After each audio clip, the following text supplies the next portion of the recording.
வணக்கம். ஜெயா பிளஸ் செய்திகளை வழங்குவதற்காக நான் ஷர்மிளா இன்ஃபான்சியா. விரிவான செய்திகளை பார்ப்பதற்கு முன்பாக தலைப்புச் செய்திகளை பார்க்கலாம்.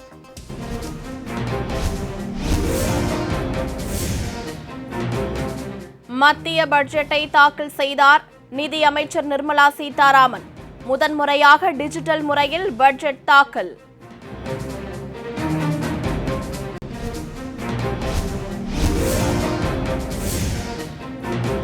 சுகாதாரத்துறையில் 64,180 கோடி ரூபாய் செலவில் புதிய திட்டம். பொது சுகாதார திட்டத்திற்கு 2.23 லட்சம் கோடி ரூபாய் நிதி ஒதுக்கீடு.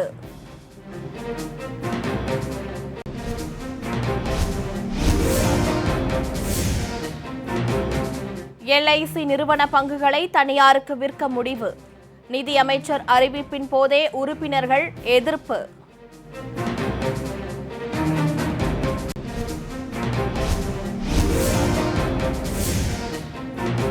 IDBI வங்கி மற்றும் 2 பொதுத்துறை வங்கிகள் தனியார் மயம். நாடாளுமன்றத்தில் நிர்மலா சீதாராமன் அறிவிப்பு.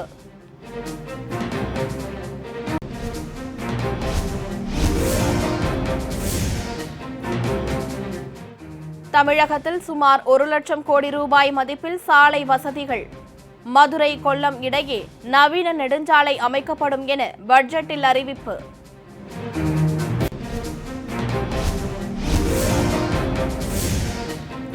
நாடு முழுவதும் அகல ரயில் பாதைகள் 2023 டிசம்பருக்குள் மின்மயமாக்கப்படும். சென்னை 2ஆம் கட்ட மெட்ரோ ரயில் விரிவாக்க திட்டத்திற்கு 63,246 கோடி ரூபாய் பட்ஜெட்டில் ஒதுக்கீடு.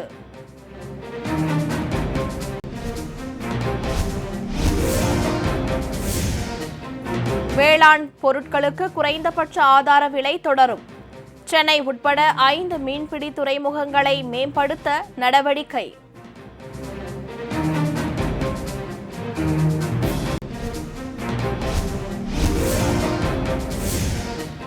தமிழகத்தில் ஒருங்கிணைந்த பல்நோக்கு கடல் பூங்கா. கடல் பாசியை பதப்படுத்த புதிய வசதி அறிமுகம்.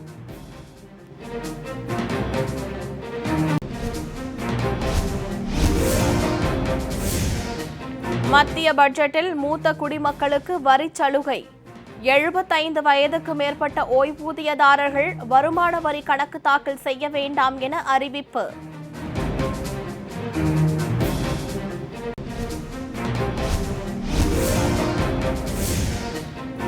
தனிநபர் வருமான வரி சலுகையில் மாற்றம் இல்லை. 2,50,000 ரூபாயாக தொடரும்.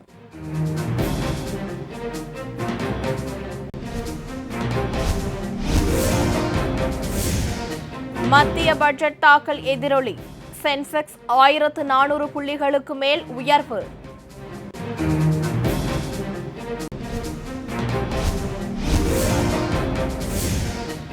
டெல்லி டிராக்டர் பேரணிக்கு பின் போராட்டத்தில் பங்கேற்ற 100க்கும் மேற்பட்டோரை காணவில்லை. விவசாயிகள் வெளியிட்ட அதிர்ச்சி தகவல்.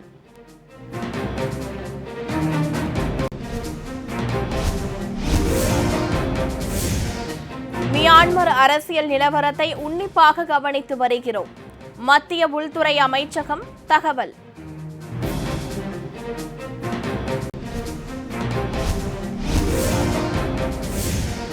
GST வரி இதுவரை இல்லாத அளவுக்கு அதிக வசூல்.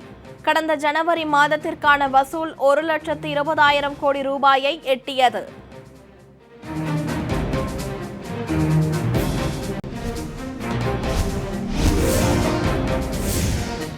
மேற்கு வங்க சட்டப்பேரவை தேர்தலில் முதலமைச்சர் செல்வி மம்தா பானர்ஜி தனித்து விடப்படுவார். உள்துறை அமைச்சர் அமித் ஷா கருத்து.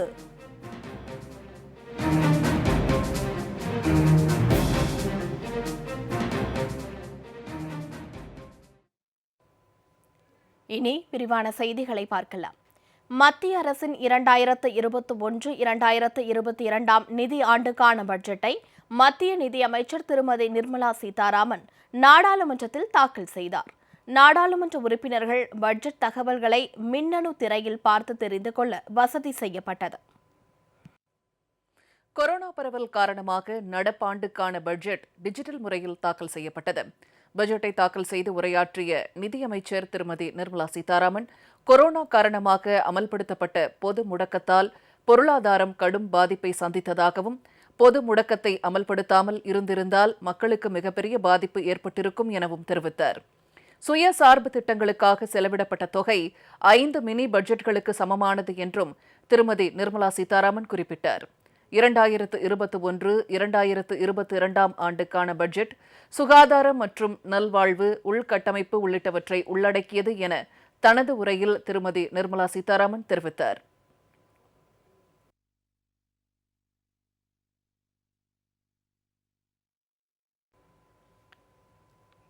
மத்திய பட்ஜெட் இன்று தாக்கல் செய்யப்பட்ட நிலையில் தனிநபர் வருமான வரி விலக்கு உச்சவரம்பு குறித்து எவ்வித அறிவிப்பும் அதில் இடம்பெறவில்லை. இதனால் தனிநபர் வருமான வரி விதிப்பில் பழைய நிலையே தொடர்கிறது. நாடாளுமன்றத்தில் பட்ஜெட்டை தாக்கல் செய்து உரையாற்றிய திருமதி நிர்மலா சீதாராமன், மூத்த குடிமக்களுக்கு பயனளிக்கும் வகையில் ஓய்வூதியம் மற்றும் வட்டி வருவாயை மட்டுமே வருவாயாக கொண்டுள்ள 75 வயதுக்கு மேற்பட்ட முதியோர்களுக்கு வருமான வரி கணக்கு தாக்கலில் இருந்து விலக்களிக்கப்படுவதாக அறிவித்தார். தனிநபர் வருமான வரி கணக்கு தாக்கல் பிரச்சினைகளை தீர்க்க புதிய குறை தீர்க்கும் அமைப்பு ஒன்று ஏற்படுத்தப்படும். வெளிநாடு வாழ் இந்தியர்களுக்கு இரட்டை வரி விதிப்பு பிரச்சினையிலிருந்து விலக்களிக்க புதிய திட்டம் அறிமுகப்படுத்தப்படும் என்றும் அவர் தெரிவித்தார். தனிநபர் வருமான வரி உச்சவரம்பு குறித்த எவ்வித அறிவிப்பும் இந்த உரையில் இடம்பெறவில்லை. இதனால் தனிநபர் வருமான வரி விலக்கு வரம்பு 2,50,000 ரூபாயாக தொடர்கிறது.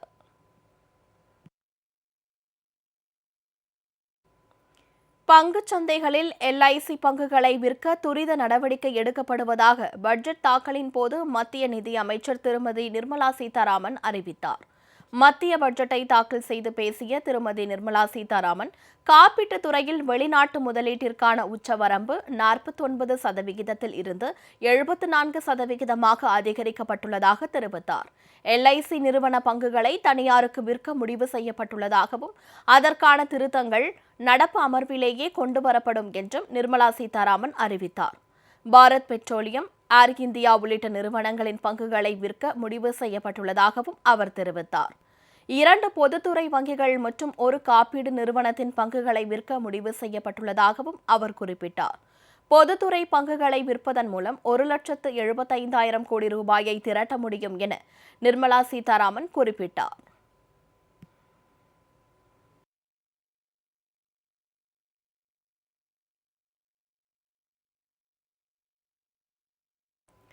பட்ஜெட் தாக்கலின் போது நிதியமைச்சர் திருமதி நிர்மலா சீதாராமன் திருக்குறளை மேற்கோள் காட்டி உரையாற்றினார். மத்திய பட்ஜெட்டை தாக்கல் செய்து உரையாற்றிய திருமதி நிதியமைச்சர், இயற்றலும் ஈட்டலும் காத்தலும் காத்த வகுத்தலும் வல்லது அரசே என்ற திருக்குறளை மேற்கோள் காட்டினார். I borrow the words of Thiruvalluvar, the saint. இயற்றலும் ஈட்டலும் காத்தலும் காத்த வகுத்தலும் நல்ல வல்லது அரசு. A king or a ruler is the one who creates and acquires wealth, protects and distributes it for common good. Tirukkural. Direct tax proposals. Keeping this in mind, the words of Tirukkural.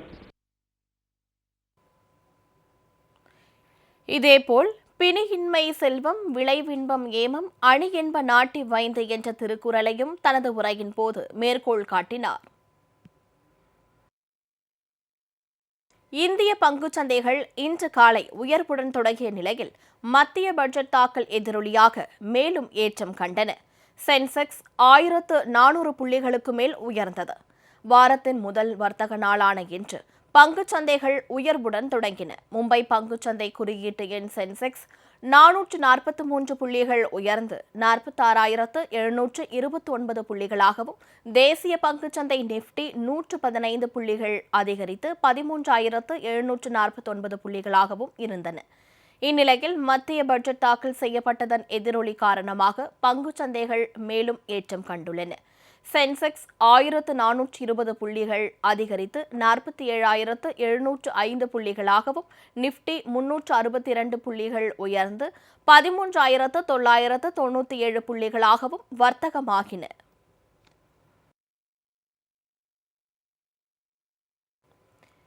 மத்திய பட்ஜெட்டில் இடம்பெற்றுள்ள முக்கிய அம்சங்களை இனி வேகச் செய்திகளாக பார்க்கலாம். சுகாதாரத்துறையில் 64,180 கோடி ரூபாய் செலவில் பிரதமரின் ஸ்வந்திய பாரத் என்ற புதிய திட்டம் செயல்படுத்தப்படும். 2.87 லட்சம் கோடி ரூபாய் செலவில் குடிநீர் வசதியை மேம்படுத்த புதிய திட்டம் செயல்படுத்தப்படும்.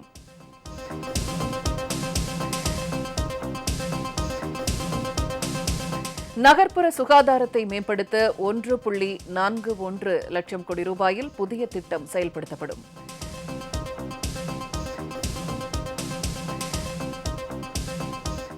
சுகாதாரத்திற்கான செலவினம் 137% அதிகரிக்கப்பட்டுள்ளது.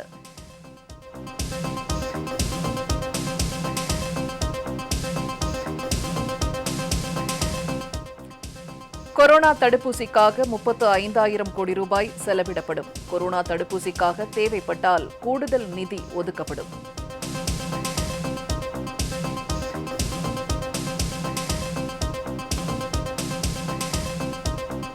இருபது ஆண்டுகள் பயன்பாட்டில் உள்ள வாகனங்களை அழிப்பதற்கான தன்னார்வ அடிப்படையிலான திட்டம் செயல்படுத்தப்படும்.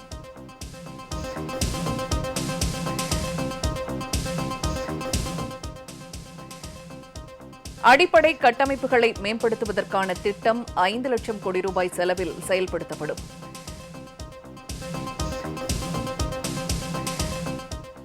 $1.03 லட்சம் கோடி மதிப்பீட்டில் தமிழகத்தில் சாலை வசதிகள் மேம்படுத்தப்படும்.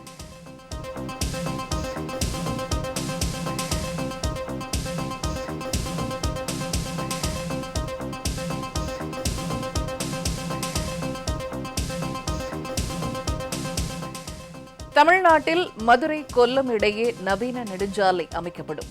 பொருளாதார சாலைக்கான கட்டுமான பணிகள் அடுத்த ஆண்டு தொடங்கும்.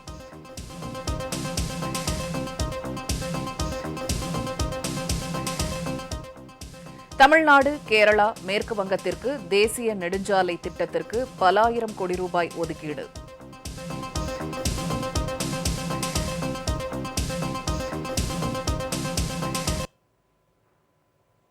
தேர்தலை கருத்தில் கொண்டு தமிழ்நாடு, கேரளா, மேற்கு வங்கம் உள்ளிட்ட மாநிலங்களுக்கு பட்ஜெட்டில் முக்கியத்துவம்.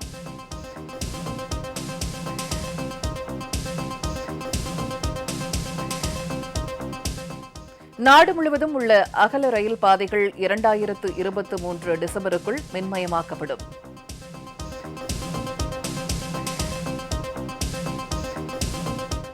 பொது போக்குவரத்து பேருந்து வசதிகளை மேம்படுத்த 18,000 கோடி ரூபாய் ஒதுக்கீடு.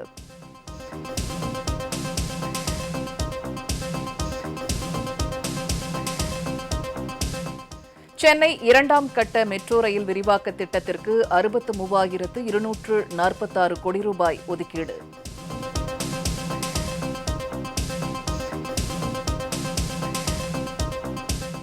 இரண்டாம் கட்ட நகரங்களிலும் குறைந்த கட்டணத்தில் மெட்ரோ ரயில் சேவை.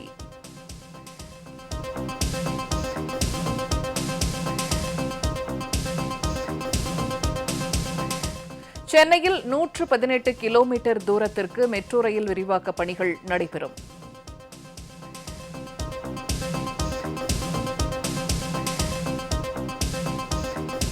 காப்பீட்டுத் துறையில் அந்நிய முதலீடும் 49% 74% அதிகரிப்பு.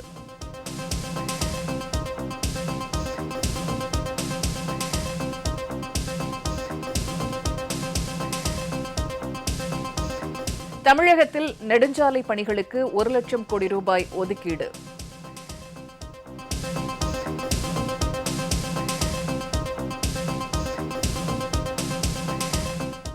நாட்டில் உள்ள மேலும் சில விமான நிலையங்களில் பராமரிப்பு பணிகள் தனியார் வசம் ஒப்படைக்கப்படும்.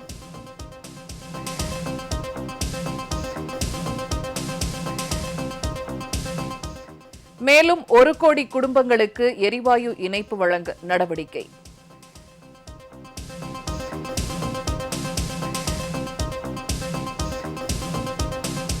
மின் உற்பத்தி மற்றும் விநியோகிக்கும் நிறுவனங்கள் மேம்பாட்டிற்கு 3 லட்சம் கோடி ரூபாய் ஒதுக்கீடு.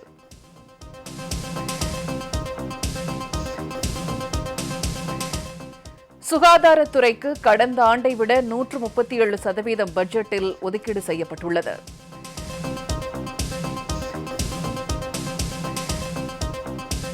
பங்குச் சந்தைகளை முறைப்படுத்த ஒருங்கிணைந்த புதிய சட்டம் உருவாக்கப்படும்.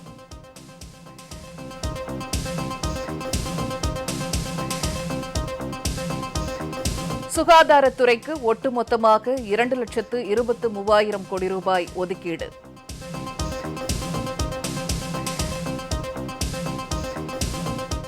சென்னை, கொச்சி உட்பட 5 மீன்பிடி துறைமுகங்கள் மேம்படுத்தப்படும் என மத்திய பட்ஜெட்டில் அறிவிக்கப்பட்டுள்ளது.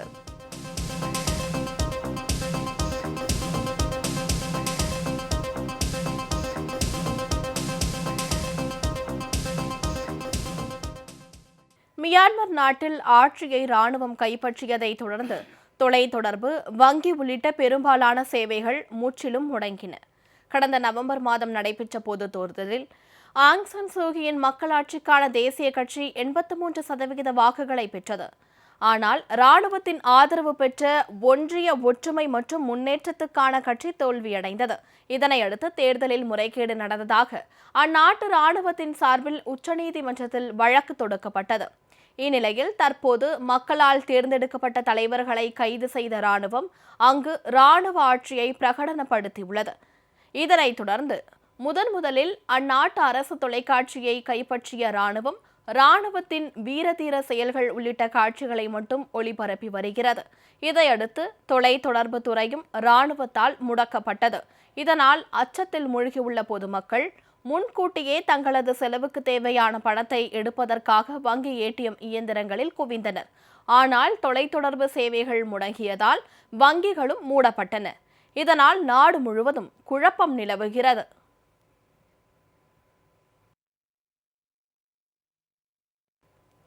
மேற்கு வங்க சட்டப்பேரவை தேர்தலில் முதலமைச்சர் செல்வி மம்தா பானர்ஜி தனித்து விடப்படுவார் என்று உள்துறை அமைச்சர் திரு அமித் ஷா தெரிவித்துள்ளார். மேற்கு வங்க மாநிலத்தில் விரைவில் சட்டமன்ற தேர்தல் நடைபெறவுள்ள நிலையில் ஆட்சியை கைப்பற்ற முதலமைச்சர் செல்வி மம்தா பானர்ஜி தலைமையிலான ஆளும் திரிணாமுல் காங்கிரசும் பாஜகவும் தீவிரமாக போராடி வருகின்றன. ஆட்சியை தக்க வைத்துக் கொள்ள முதலமைச்சர் செல்வி மம்தா பானர்ஜி தீவிரம் காட்டி வரும் நிலையில் அவரது ஆட்சியை முடிவுக்கு கொண்டுவர பாஜக பல்வேறு தந்திரங்களை மேற்கொண்டு வருகிறது. இந்நிலையில் ஹவ்ராவில் பாஜக தொழிலாளர் அணி நிர்வாகிகளுக்கிடையே காணொலி மூலம் பேசிய உள்துறை அமைச்சர் திரு அமித் ஷா, மேற்கு வங்கத்தில் இடதுசாரிகளின் ஆட்சியை விட முதலமைச்சர் செல்வி மம்தாவின் ஆட்சி மோசமாக இருப்பதாக விமர்சித்தார். திரிணாமுல் காங்கிரஸைச் சேர்ந்த பல தலைவர்கள் பாரதிய ஜனதாவில் இணைந்து வருவதாகவும், எனவே வரும் சட்டமன்ற தேர்தலில் செல்வி மம்தா தனித்து விடப்படுவார் என்றும் திரு அமித் ஷா குறிப்பிட்டார்.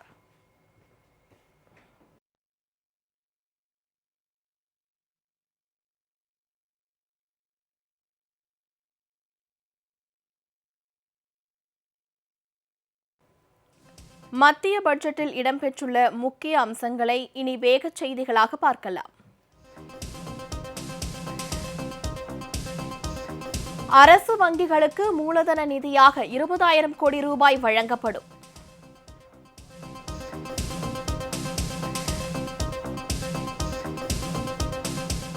வங்கி டெபாசிட் காப்பீடு இழப்பீடு 1 லட்சத்திலிருந்து 5 லட்சம் ரூபாயாக உயர்த்தப்பட்டுள்ளது.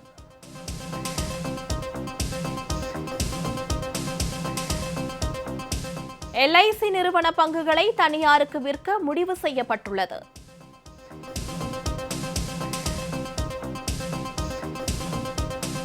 IDBI உட்பட 2 பொதுத்துறை வங்கிகள் தனியார்மயமாக்கப்படும்.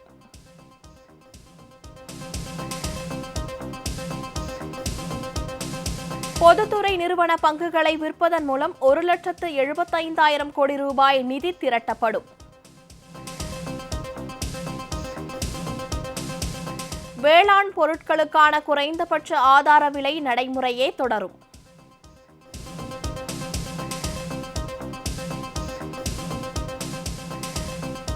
பொதுமக்களுக்கு LICயின் பங்குகளை விற்பதற்கான நடவடிக்கை விரைவில் தொடங்கும். வேளாண் பொருட்களுக்கான நேரடி கொள்முதல் திட்டமும் தொடர்ந்து செயல்படுத்தப்படும்.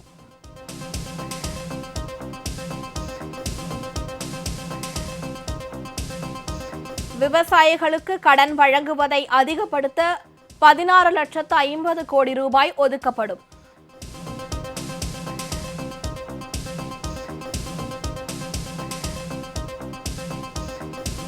தமிழகத்தில் ஒருங்கிணைந்த பல்நோக்கு கடல் பூங்கா நிறுவப்படும்.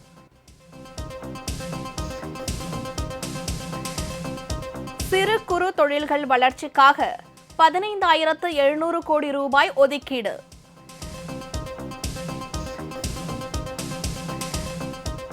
கிராமப்புற அடிப்படை கட்டமைப்பு திட்டத்துக்கு 40,000 கோடி ரூபாய் ஒதுக்கப்படும்.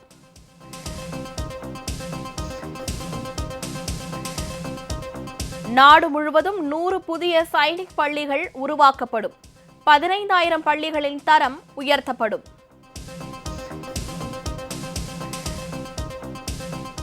கல்வித்துறை ஆராய்ச்சிக்கு 50,000 கோடி ரூபாய் ஒதுக்கீடு.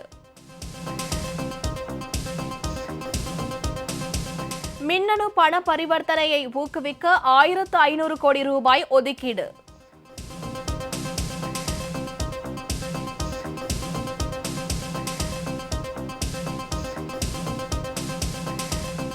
காஷ்மீர் லே பகுதியில் மத்திய பல்கலைக்கழகம் அமைக்கப்படும்.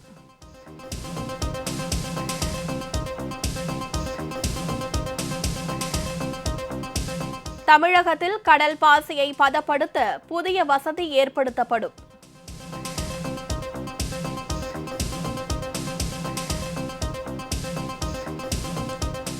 சாலையோர வியாபாரிகளுக்கு சமூக பாதுகாப்பு திட்டம் அமல்படுத்தப்படும்.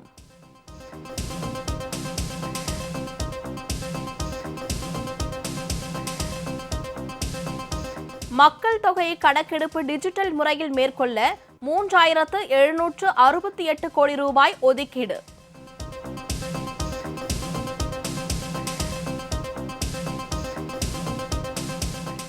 தேசிய மொழிகளை மொழிபெயர்ப்பதற்கான புதிய திட்டம் அறிமுகப்படுத்தப்படும்.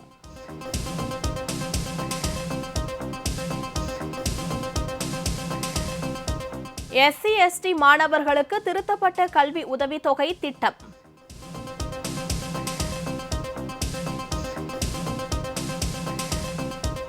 எழுபத்தைந்து வயதுக்கு மேற்பட்ட ஓய்வூதியதாரர்கள் வருமான வரி தாக்கல் செய்ய விலக்கு.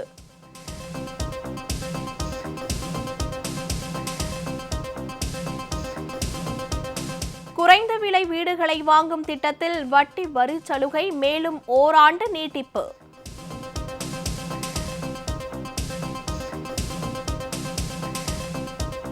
பிப்ரவரி மாத செலவுக்காக 80,000 கோடி ரூபாய் கடன் வாங்க மத்திய அரசு முடிவு.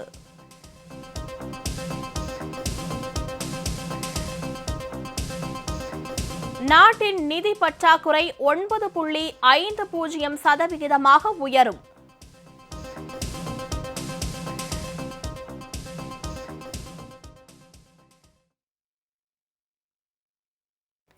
இத்துடன் செய்திகள் நிறைவடைந்தன. அடுத்தடுத்த நிகழ்வுகளுக்கு தொடர்ந்து பாருங்கள் ஜெயா பிளஸ் செய்தி சேனலை.